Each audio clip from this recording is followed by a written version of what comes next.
సామెతల గ్రంథము 23వ అధ్యాయము 15వ వచనములో దేవుని వాక్యము ఈ విధంగా సెలవిస్తా ఉంది. నా కుమారుడా, నీ హృదయమునకు జ్ఞానము లభించిన ఎడల నా హృదయము కూడా సంతోషించును. మన హృదయానికి జ్ఞానము కావాలి అని దేవుని వాక్యం హెచ్చరిస్తూ ఉంది.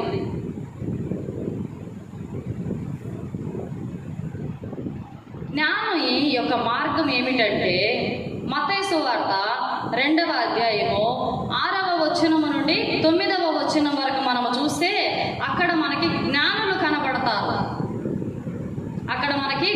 కనపడతారు. జ్ఞానుల మార్గము. మరి యొక్క మార్గం ఏమిటంటే హేరోదు మార్గము. ఇక్కడ 2 మార్గాలు మనకు కనబడుతున్నాయి. ఒకటి జ్ఞానుల మార్గము, రెండవదిగా హేరోదు మార్గము. ఈ యొక్క జ్ఞానుల మార్గం ఏమిటి అంటే దేవుణ్ణి వెతికే మార్గం వీరిది. దేవుణ్ణి వెతికే మార్గం.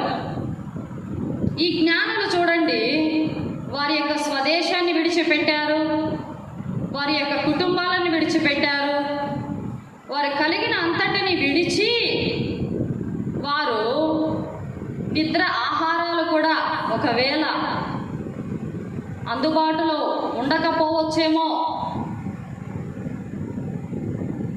ఎన్ని ఇరుకులు ఇబ్బందులు అయినప్పటికీ మనం గమనించినట్లయితే ఇప్పుడు మనం ఎక్కడికన్నా వెళ్ళాలి అంటే ప్రయాణము, మనకు వాహనాలు ఉంటాయి అందుబాటులో. అప్పుడు వాళ్ళకి వాహనాలు కూడా లేవు. అటువంటి సమయంలో వారు జ్ఞానులు గనుక వారి హృదయమునకు జ్ఞానం అంటే బైబిల్ వాక్యం సెలవిస్తూ ఉంది. నా ప్రియమైన సహోదరి సహోదరుడా, భౌతిక సంబంధమైన జ్ఞానము ఒకటి ఉంది, ఆత్మ సంబంధమైనటువంటి జ్ఞానము మరి ఒకటి ఉంది. భౌతిక సంబంధమైనటువంటి జ్ఞానము గలవారు దేవుణ్ణి వెతకలేరు, కానీ ఆత్మ సంబంధమైనటువంటి జ్ఞానము కలిగిన జ్ఞానులు వీరు. ఆత్మ సంబంధమైనటువంటి జ్ఞానము కలిగినటువంటి జ్ఞానుల మార్గములో మనము ఉండి ఆ తండ్రి అయిన దేవుని వెతకాలి అని దేవుని వాక్యం సెలవిస్తూ ఉంది. దేవుని వెతకడం అంటే మత్తయి సువార్త 6వ అధ్యాయము 33వ వచనములో దేవుని వాక్యం ఈ విధంగా సెలవిస్తూ ఉంది. ఆయన నీతిని ఆయన రాజ్యమును మీరు మొదట వెతకండి. హల్లెలూయా. ఆయన నీతిని ఆయన రాజ్యాన్ని మొదట వెతికే విధంగా ఉండాలి.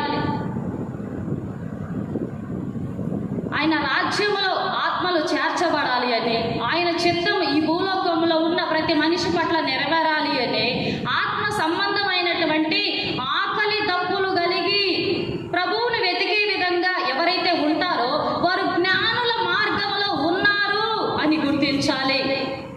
ఈ హేరోదు మార్గం ఏమిటంటే ముసుగులో ఉన్న భక్తి, ముసుగు వేయబడిన భక్తి.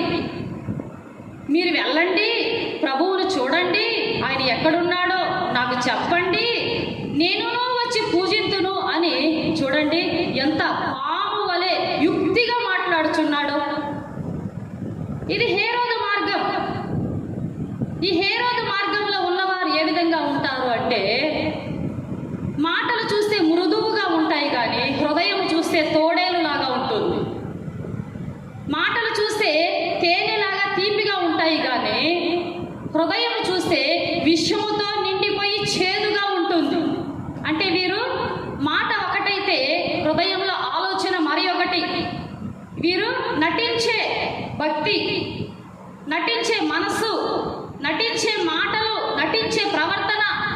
ఈ హేరోదు మార్గంలో ఉన్నవారు సంగముగా ఉన్నప్పుడు చాలా భక్తి పరులలాగా నటిస్తారు. వీరి వ్యక్తిగత జీవితం చూస్తే దుష్టునితో పోల్చుకోవచ్చు వీరి జీవితాన్ని. ఇది హేరోదు మార్గం. అందుకే సామెతల గ్రంథంలో ఉంది, నా కుమారుడా, నీ హృదయమునకు జ్ఞానము లభించిన ఎడల నా హృదయము కూడా సంతోషించును. మన హృదయాలకు దైవికమైనటువంటి జ్ఞానము కలిగి ఉండి ఆ దేవాది దేవుని నీతి రాజ్యమును మొదట మనము వెతికిన ఎడల మనలను ఆ దేవాది దేవుడు ఆయన రాజ్యములోనికి అంగీకరిస్తాడు.